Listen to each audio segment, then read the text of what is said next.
ഈ വന്ദേ ഭാരതിന്റെ Bangalore south Ernakulam to Bangalore ട്രെയിനിന്റെ ഇനാഗുറേഷനിലാണ് ഈ കുട്ടികൾ ട്രെയിനിനകത്ത് ഗണഗീതം പാടിയത്. അപ്പോൾ ഈ ഗണഗീതം പാടിയത് ഇപ്പോൾ അത് വല്ലാത്ത വിവാദമായി വന്നിട്ടുണ്ട്. അതായത് RSS കുഴിച്ചൊരു കുഴിയിലേക്ക് CPM എന്ന് വീണു എന്ന് തന്നെ അതിനെക്കുറിച്ച് നമുക്ക് പറയാം. അത് പാടിയാൽ വിവാദമാകുമെന്ന് അത് ഇവർക്ക് അറിയാമെന്നുള്ളതുകൊണ്ട്, അത് വന്നാൽ വിവാദമാകുമെന്നുള്ളത് അറിയാമെന്നുള്ളതുകൊണ്ടാണ് പാടിയ ശേഷം വീണ്ടും അതെടുത്ത് കൊടുത്തത്. ഒരിക്കൽ കാണിച്ചു റെയിൽവേ, പിന്നെ അത് മാറ്റി പിന്നെയും കൊടുത്തു. ഏതായാലും അതിനെ പ്രശംസിച്ചിരിക്കുന്ന ഒരു കോൺഗ്രസ് നേതാവാണ്, മുൻ ഉപാധ്യക്ഷനാണ് പാർട്ടിയുടെ, യൂത്ത് കോൺഗ്രസിൻ്റെ. അദ്ദേഹത്തിൻ്റെ പേര് വന്ന് നുസൂർ എന്നാണ്. അപ്പോൾ അദ്ദേഹം ഈ കുട്ടികൾ മനോഹരമായി പാടിയെന്ന് വരെ പ്രശംസ പറഞ്ഞിട്ടുണ്ട്. ശരി, എന്താണ് അതിനെക്കുറിച്ച് ഇപ്പോൾ നടക്കുന്ന ഒരു കോൺഗ്രസ്? അദ്ദേഹത്തിന് ഇപ്പോൾ സോഷ്യൽ മീഡിയയിൽ വല്ലാത്ത രീതിയിലുള്ള അറ്റാക്ക് നേരിട്ടു, പൊങ്കാലയിടുകയാണ്. അതെ, അതിലിപ്പോൾ അദ്ദേഹത്തിൻ്റെ ആ പോസ്റ്റിന് താഴെ വരുന്ന കുറേ തെറി കമൻറ്റുകളുണ്ട്. അതിൽ ഒന്നിൽ പറയുന്നത് നിയാസ് ബന്ന എന്ന് പറഞ്ഞിട്ടൊരാൾ എഴുതുന്നതാണ്, രാഹുൽ ഗാന്ധി 365 ദിവസവും അൺലിമിറ്റഡ് പണിയെടുത്തിട്ടും കോൺഗ്രസ് ഗതി പിടിക്കാത്തതിന് കാരണം ഇവനെപ്പോലുള്ള മന്ദബുദ്ധികളായ നേതാക്കൾ ഉള്ളത് കൊണ്ടാണ് എന്നാണ് ഒരാൾ പറയുന്നത്. മറ്റൊരാൾ പറയുന്നു എജ്ജാതി രാഷ്ട്രീയ ബോധം, ചുമ്മാതല്ല താങ്കൾ നിലകൊള്ളുന്ന രാഷ്ട്രീയ പാർട്ടിയിലെ അഥവാ കോൺഗ്രസിലെ 12 സംസ്ഥാനങ്ങളിലെ മുഖ്യമന്ത്രിമാരടക്കം എണ്ണമില്ലാത്തത്ര കോൺഗ്രസ് നേതാക്കൾ സംഘപരിവാർ പാളയത്തിലേക്ക് എത്തി നിൽക്കുന്നത്. ഇതിനാണ് നല്ലും പതിരും തിരിച്ചറിയൂ എന്ന് പറയുന്നത്, കഷ്ടം തന്നെ എന്ന് പറഞ്ഞിട്ട് പൊങ്കാല ഇടുകയാണ് അദ്ദേഹത്തിനെ. താങ്കളുടെ സ്വന്തം അഭിപ്രായമാണെങ്കിൽ അത് പറയുക, അല്ലാതെ RSSനെ കോൺഗ്രസിൻ്റെ ചെലവിൽ മഹത്വവൽക്കരിക്കേണ്ട. ഇപ്പോൾ കഴിഞ്ഞ ദിവസം പക്ഷെ അതിനിടയിൽ ഒരാളുടെ പോസ്റ്റ് വളരെ ശ്രദ്ധേയമായിട്ട് ഇങ്ങനെ തിളങ്ങി നിൽക്കുന്നുണ്ട്. അത് എഴുതിയിരിക്കുന്നത് മറ്റാരുമല്ല, രാഹുൽ ഈശ്വരാണ്. രാഹുൽ ഈശ്വർ പറഞ്ഞത്, താങ്കൾ പറഞ്ഞത് 101% ശരിയാണ്. അങ്ങേപ്പോലുള്ള കോൺഗ്രസ് നേതാക്കളാണ് നാടിനെ നയിക്കേണ്ടത്. അപ്പം ഇങ്ങനെ ഇപ്പം VD സതീശനടക്കം കഴിഞ്ഞ ദിവസം പ്രതിപക്ഷ നേതാവ് പറഞ്ഞത്, വെറുതെ ഒരു പൊതുപരിപാടിയിൽ രാഷ്ട്രീയം കലർത്തരുത്.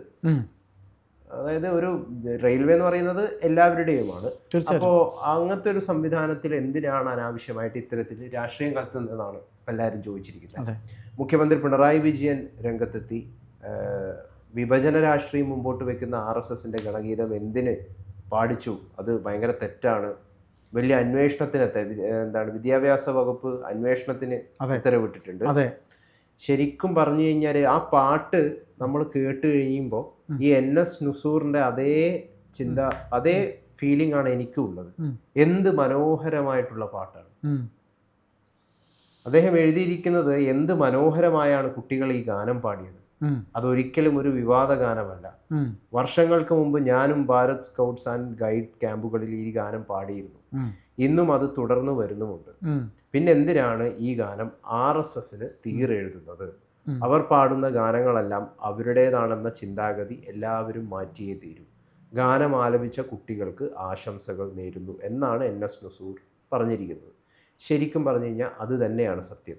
ഇവിടെ യഥാർത്ഥത്തിൽ സംഭവിച്ചിരിക്കുന്നത് എന്താണെന്ന് വെച്ച് കഴിഞ്ഞാൽ, ഒരു നിഗൂഢമായിട്ടുള്ളൊരു പദ്ധതി ഇവിടെ ആരോ ആസൂത്രണം ചെയ്തിട്ടുണ്ട്. ആ പദ്ധതി എന്തെന്ന് വെച്ച് കഴിഞ്ഞാൽ, കേരളക്കരയെ മുഴുവൻ, മലയാളക്കരയിൽ മുഴുവനായിട്ട് ഈ ഗാനം എത്തിക്കുക, ഈ ഗാനത്തെ വൈറലാക്കുക. അതായത് ഇതുവരെ കേൾക്കാത്ത ആളുകൾ കൂടി ഈ ഗാനം കേട്ടിട്ട് ഇത്രമാത്രം വിവാദമാക്കാൻ എന്താണ് ഉള്ളത്? അതായത് യഥാർത്ഥത്തിൽ ഈ ഗാനം ഇപ്പോൾ RSS എന്ന് പറയുന്ന പേരും RSSന്റെ ഈ ഗണഗീതവും ജനകീയമായിരിക്കുകയാണ്, ജനഹൃദയം ഏറ്റെടുത്തിരിക്കുകയാണ്. അതാണ് ഏതാണ് യഥാർത്ഥത്തിൽ സംഭവിച്ചിരിക്കുന്നത്. അതിന് വേണ്ടിയിട്ട് ഒരുപക്ഷെ കൊട്ടേഷൻ എടുത്തതായിരിക്കും ആര്? നമുക്ക് വേണമെങ്കിൽ പറയാം, നമ്മുടെ CPM അല്ലെങ്കിൽ കോൺഗ്രസ് ഒക്കെ അതിന് വേണ്ടിയിട്ട് കൊട്ടേഷൻ എടുത്തിരിക്കുകയാണോ? പ്രത്യേകിച്ചും മുഖ്യമന്ത്രി പിണറായി വിജയൻ അത്തരത്തിൽ എന്തെങ്കിലും ഒരു ജനകീയമാക്കി കൊടുക്കാമെന്ന് പറയുന്ന ഒരു കൊട്ടേഷൻ എടുത്തിട്ടുണ്ടാകുമോ എന്ന് നമുക്കറിയില്ല. കാരണം റെയിൽവേ ഇങ്ങനെ പറയുന്നതാ, ഞങ്ങളിതാ പാട്ട് ഇതിലിട്ടിട്ടുണ്ട്, ഉടനെ തന്നെ വിളിച്ചിട്ട് പെട്ടെന്ന് തന്നെ വിവാദമാക്കിക്കോ, അല്ലെങ്കിൽ വിവാദമാക്കിയിട്ടില്ലെങ്കിൽ ഇത് ആരെങ്കിലും അറിയാൻ പോകുന്നുണ്ടോ? മിണ്ടാതിരുന്നെങ്കിൽ എന്താ സംഭവിക്കുക? ഇതിലിപ്പോ ആ പാട്ടിൽ എന്താ പറയുന്നത്? മുസ്ലിങ്ങളെ അടിച്ചു കൊല്ലണം, ക്രിസ്ത്യാനികളെ ചവിട്ടിക്കൊല്ലണം, അല്ലെങ്കിൽ ഹിന്ദുക്കൾ മാത്രം ഈ രാജ്യത്ത് മതി, ബാക്കി എല്ലാവരും വൃത്തികെട്ടവന്മാരാണ്, ഇന്ത്യ മാത്രമാണ് നല്ലത്, ബാക്കി എല്ലാ രാജ്യവും മോശമാണ് എന്നൊന്നല്ലല്ലോ ഈ പാട്ട് പറയുന്നത്. അങ്ങനെയാണോ പറയുന്നത്? ഒരിക്കലും ഒരു വിഭജന രാഷ്ട്രീയം മുമ്പോട്ട് വെക്കാത്തൊരു പാട്ടാണ്. അപ്പൊ ആ പാട്ടിനെയൊക്കെ എന്തിനാ ഇത്തരത്തിൽ വിവാദമാക്കുക നമുക്ക് മനസ്സിലാവുന്നില്ല. ഇത് ശരിക്കും ഇത് ഏറ്റുപിടിക്കാൻ ആള് കിട്ടുമെന്നുള്ളതുകൊണ്ട് തന്നെയാണ് ഇതിനെടുത്ത് പൊക്കി RSS ഇട്ടത്. അതിന് ഏറ്റുപിടിക്കുകയും ചെയ്തു. ഏറ്റുപിടി പബ്ലിസിറ്റി കിട്ടിയിരിക്കുന്ന ആർക്കാണ്? അവർക്കാണ്. കാര്യം ഇതൊരു കേന്ദ്ര ഗവൺമെന്റ് സ്കൂളാണ്. കേന്ദ്ര ഗവൺമെന്റ് സ്കൂൾ എന്ന് പറയുമ്പോൾ അറിയാമല്ലോ, CBSE പഠിപ്പിക്കുന്ന സ്കൂളാണ് സരസ്വതി വിദ്യാനികേതൻ. അതിന്റെ മാനേജ്മെന്റ് ഒക്കെ RSSകാരാണ്. സ്കൂൾ ഹെഡ് മാസ്റ്റർ എടുത്ത് ഇതിന്റെ വിശദീകരണം ചോദിച്ചപ്പോൾ എന്റെ കുട്ടികൾ പാടിയത് സ്കൂളിലല്ലല്ലോ, മറ്റൊരു വേദിയിലല്ലേ, അതിന് ഞാൻ ഇതിന് മറുപടി വരണം എന്നാണ് സ്കൂൾ. ആ പാട്ട് മനോഹരം, ആ പാട്ട്. ആ ചേട്ടനൊന്നും ആ വരികളൊന്നും വായിച്ച്. അതിന്റെ തുടക്കം ഇങ്ങനെയാണ്: പരമപവിത്രം ഇതാമി മണ്ണിൽ ഭാരതാംബയെ പൂജിക്കാൻ പുണ്യവാഹിനി സേ ചനമേൽക്കും പൂങ്കാവനങ്ങളുണ്ടിവിടെ. വീണ്ടും പൂങ്കാവനങ്ങളുണ്ടിവിടെ. ഇലയും ഇതളും പൂവും മുട്ടും ഇടതൂർന്നെടുത്ത ഈ പച്ചപ്പിടാൻ തലകുമ്പിട്ട് തരും പൂങ്കൊമ്പുകൾ തഴച്ചു വളരുന്നുണ്ടിവിടെ.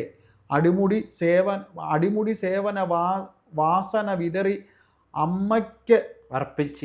അമ്മയ്ക്കർപ്പിച്ചിടാനായി പല നിറങ്ങൾ എന്ന് പറഞ്ഞ് വീണ്ടും കണ്ടിന്യൂഷൻ. ഇങ്ങനെ ഇത് ഒരു തവണ വായിച്ചാൽ ഇത് നമുക്ക് പറ്റില്ല, വീണ്ടും ഒരു 2-3 തവണ വായിച്ചാലേ പറ്റുള്ളൂ. ഇത് കൂട്ടക്ഷരങ്ങൾ ഒരുപാട് കൂട്ടിച്ചേർത്ത് പറഞ്ഞിരിക്കുന്നതാണ്. ഇത് ഭഗവത് സിംഗനും ചാൻസിയുമുണ്ട് ഇവിടെ. പ്രഭാത ഭേരി മുഴക്കുന്നു. ശ്രീനാരായണ അരവിന്ദന്മാർ ഇവിടെ കോവിൽ തുറക്കുന്നു. രാമകൃഷ്ണനും രാമദാസനും ഇവിടെ നിവേദിച്ചിടുന്നു. ഇവിടെ വിവേകാനന്ദ സ്വാമികൾ ബലിഹവ്യം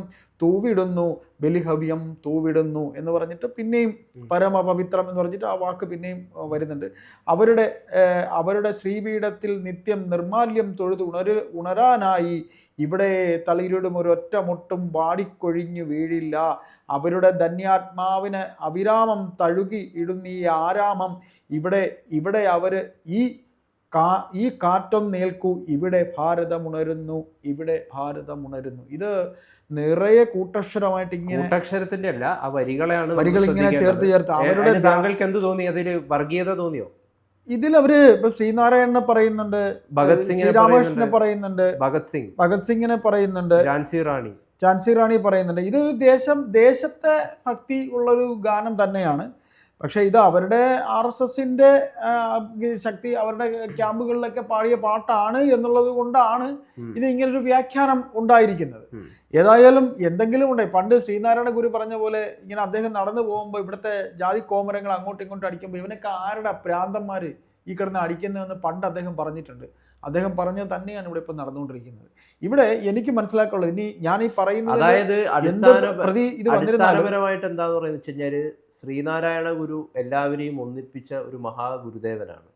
അപ്പോൾ എല്ലാവരെയും ഒന്നിപ്പിക്കുന്ന രാഷ്ട്രീയത്തോട് തൽക്കാലം ഞങ്ങൾക്ക് താല്പര്യമില്ല എന്നാണ് ആര് പറഞ്ഞു വെക്കുന്നത്? ഈ വിവാദം ഉണ്ടാക്കുന്ന ആളുകൾ പറഞ്ഞു വെക്കുന്നതാണ്. അല്ല ഗൗതം, ഇതിനകത്ത് നമുക്ക് അങ്ങനെയാണ് വ്യാഖ്യാനിക്കുന്നത്. എനിക്ക് തോന്നിയത്, എനിക്ക് അങ്ങനെയല്ല തോന്നിയത്. അത് RSSനെ വെള്ളപൂശുന്നതിന് തുല്യമാവും. എനിക്ക് പറയാനുള്ളത് ഒന്ന്, ഞാൻ ഈ വരികളെയാണ് ശ്രദ്ധിക്കുന്നത്. അല്ല RSSന്റെ ആണോ അല്ലെങ്കിൽ ഇതിപ്പോ വേറെ ആര് പറഞ്ഞിരിക്കുന്ന കോൺഗ്രസ്സുകാരൻ ഇത് പറയുമ്പോൾ VD സതീശൻ അതിനെ എതിർത്ത് സംസാരിച്ചൊരു നേതാവാണ്. അവരുടെ മെയിൻ പ്രതിപക്ഷ നേതാവ് അതിനെ എതിർത്ത് സംസാരിച്ചാണ്. പക്ഷെ ഇവിടെ എല്ലാ കോൺഗ്രസ്സുകാരും പറയുന്നത് VD സതീശൻ RSS ചായവുള്ള കോൺഗ്രസ്സുകാരനെന്നാണ് പറഞ്ഞിട്ടുള്ളത്. അത് വേറൊരു വശം. പക്ഷെ ഇവിടെ ഉണ്ടാകുന്ന ഒരു വിഷയമെന്ന് വെച്ച് കഴിഞ്ഞാൽ അവരിവിടെ RSSനെ കേരളത്തിൽ ഒന്ന് കൊണ്ടുവരാൻ വേണ്ടി വളരെയധികം ശ്രമിക്കുന്നുണ്ട്. ഇപ്പം മുസ്ലിം മത സമുദായങ്ങൾക്കിടയിൽ രാജീവ് ചന്ദ്രശേഖർ ചെന്നതാറ്റ് വാർത്ത ഇന്നലെയുണ്ട്. വോട്ട് കിട്ടാൻ വേണ്ടി ഞങ്ങൾ നിങ്ങളെ ഒന്നും ചെയ്യില്ല, ദ്രോഹിക്കില്ല, ന്യൂനപക്ഷങ്ങളെ ഞങ്ങളൊന്നും ചെയ്യില്ല, ക്രിസ്ത്യൻ സമൂഹത്തിനിടെ അവർ ഇറങ്ങാൻ നോക്കുന്നു. അപ്പോൾ ഇന്ത്യയിൽ BJP ഭരിക്കുമ്പോൾ BJPയുടെ RSS രാഷ്ട്രീയം ഇവിടെ കേരളത്തിലേക്ക് കടന്നു വരുന്നതിൻ്റെ ഒരു ചുവടുവയ്പ്പാണിത്. അത് നല്ലതായാലും ചീത്തയായാലും പുതിയൊരു രാഷ്ട്രീയം ഇവിടെ ഇൻവോൾവ് ചെയ്യാൻ ഇവിടെ കൊണ്ട് എന്താണ് അത് എല്ലാവരെയും ഒന്നിപ്പിക്കുന്നു. എല്ലാവരെയും ഒന്നിപ്പിക്കാനൊന്നുമല്ല, അവരുടെ ബേസിക് സ്വഭാവമൊക്കെ അതൊക്കെ വേറെയാണ്. എന്താണത്? അവർക്ക് ന്യൂനപക്ഷം എന്നൊക്കെ പറഞ്ഞാൽ മനസ്സിന്റെ ഉള്ളിൽ അവർക്ക് അതിന്റെ ഇതുണ്ട്. അങ്ങനെ ഒരു ചാതുർവർണ്ണയം ഉള്ളവരൊക്കെ തന്നെയാണ് ഇവരൊക്കെ. അതൊക്കെ ഇപ്പോഴറിയില്ല, ഇനി അങ്ങോട്ട് പോകും തോറും അറിയാം. ഇപ്പൊ ഉത്തർപ്രദേശിലും ഛത്തീസ്ഗഡിലും ഒക്കെ നമ്മൾ കണ്ടല്ലോ, അവർ മതപ്രചരണത്തിന് ഇറങ്ങി എന്ന് പറഞ്ഞുകൊണ്ട് പിടിച്ച് അടിപറ്റിച്ചതും സിസ്റ്റർമാരെ പിടിച്ച് ജയിലിലിട്ടതും ഒക്കെ നമ്മൾ കണ്ടതല്ലേ. അപ്പൊ അതുകൊണ്ട് അവരൊക്കെ ആട്ടിൻ തോലിട്ട് ചെന്നായ്ക്കളാണെന്നുള്ള കാര്യം എല്ലാവർക്കും അറിയാം. ഇതിപ്പോ പറയുന്ന ഇവിടെ ഇതിനെ ഈ പറയുന്ന രീതിയിൽ ഈ മതസ്നേഹമൊക്കെ പ്രകടിപ്പിക്കുന്നവർ ഇപ്പൊ എന്നെ തെറി വിളിച്ചാൽ എനിക്ക് വിരോധമൊന്നുമില്ല. ഞാൻ എല്ലാ മതങ്ങളെയും എല്ലാ ജാതിയും ഞാൻ ഒരുപോലെ കാണുന്നവനാണ്. ഇപ്പൊ നെറ്റി കുറിയിട്ട് തുടങ്ങി ഞാൻ RSS കാരനൊന്നും ആവത്തൊന്നുമില്ല. അപ്പൊ ഇവിടെ ഉണ്ടായിരിക്കുന്നത് ഇത് വിദ്യാർത്ഥികൾക്ക് അറിയാവുന്ന ആ കുട്ടികളെ കുറ്റം പറയാൻ കഴിയില്ല. ആ കുട്ടികളുടെ സ്കൂൾ എന്ന് പറയുന്നത് ഒരു RSSന്റെ കേന്ദ്രീയ വിദ്യാലയമാണ്, CBSE സ്കൂളാണ്. അവിടെ ഈ പാട്ട് കുട്ടികളെ പഠിപ്പിച്ചിട്ടുണ്ട്. പെട്ടെന്ന് അവർക്ക് ഓർമ്മ വന്നത് ഇതാണ്. ഇതിലിപ്പോ കഴിഞ്ഞ ദിവസം മുസ്ലിങ്ങൾ RSSൽ ചേരുമോ എന്ന് പറഞ്ഞിട്ട് ഈ രാജ് ചന്ദ്രശേഖർ പോയി കണ്ടിരുന്നവരെ ഈ മോഹൻ ഭാഗവതിനോട് ഒരാളൊരു ചോദ്യം ചോദിച്ചു. അതില് അദ്ദേഹത്തിന്റെ ഈ മറുപടിയൊക്കെ ഇപ്പം വലിയ രീതിയിൽ വൈറലായിക്കൊണ്ടിരിക്കുക. അപ്പോൾ അദ്ദേഹം അതിന് മറുപടി പറഞ്ഞിരിക്കുന്നത് മുസ്ലിങ്ങൾക്കും ക്രിസ്ത്യാനികൾക്കും ബ്രാഹ്മണർക്കും RSSൽ അംഗത്വം നൽകുന്നില്ലെന്നാണ് അദ്ദേഹം പറയുന്നത്. മുസ്ലിങ്ങളായാലും ക്രിസ്ത്യാനികളായാലും അവരുടെ വേർതിരിവുകൾ പുറത്തു വെച്ച് സംഘത്തിലേക്ക് വരാം.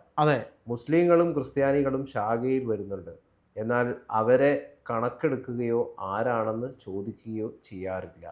ഈ 100-ാം വർഷം RSSന് പൂർത്തിയായല്ലോ.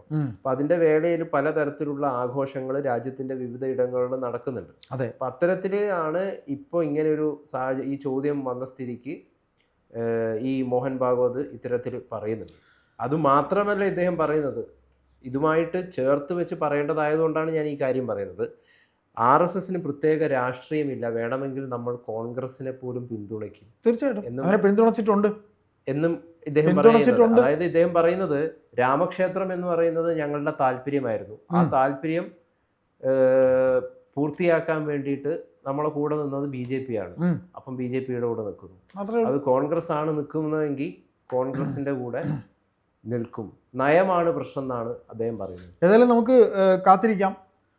വരുന്ന തെരഞ്ഞെടുപ്പുകളൊക്കെ വരികയല്ലേ, നമുക്ക് കാത്തിരിക്കാം. നമ്മൾ കണ്ടതാണ് നരസിംഹറാവുവിനെയൊക്കെ ഇവര്, അതാണ് നമ്മൾ കഴിഞ്ഞ ദിവസം നമ്മൾ സംസാരിച്ചപ്പോൾ പറഞ്ഞിട്ടുണ്ട്. അതുകൊണ്ട് RSSനെ അങ്ങനെ പൂർണ്ണമായിട്ട് എന്തായാലും ഇതൊരു ഇത് ഞാൻ കോൺഗ്രസ് നേതാവായിട്ടുള്ള NS നുസ്നൂറിന്റെ കൂടെയാണുള്ളത്. ഇത് അദ്ദേഹം തന്നെ പറഞ്ഞിട്ടുണ്ട്, നേരത്തെ അദ്ദേഹം തന്നെ ഇത് പാടിയിട്ടുണ്ട് സ്കൗട്ടിലൊക്കെ. അപ്പൊ ഇതിനെ അനാവശ്യമായിട്ട് വിവാദമാക്കി ജനങ്ങൾ മുഴുവൻ ഇപ്പം കേൾപ്പിച്ച് കേൾക്കാത്ത ആള് പോലും കേൾക്കുമ്പോൾ ഇത് കുറ്റം പറയുന്നത് മറുത്ത് പറയുന്നവരെ പറയുള്ളൂ. അതെ, കേൾക്കാത്ത ആള് പോലും ഇപ്പൊ കേട്ടിട്ട് പറയുന്നത് നല്ല മനോഹരമായ ഗാനാണല്ലോ, എന്താണ് ഇതിന് കുഴപ്പമെന്നാണ് ചോദിക്കുന്നത്. തീർച്ചയായിട്ടും നമുക്ക് നോക്കാം.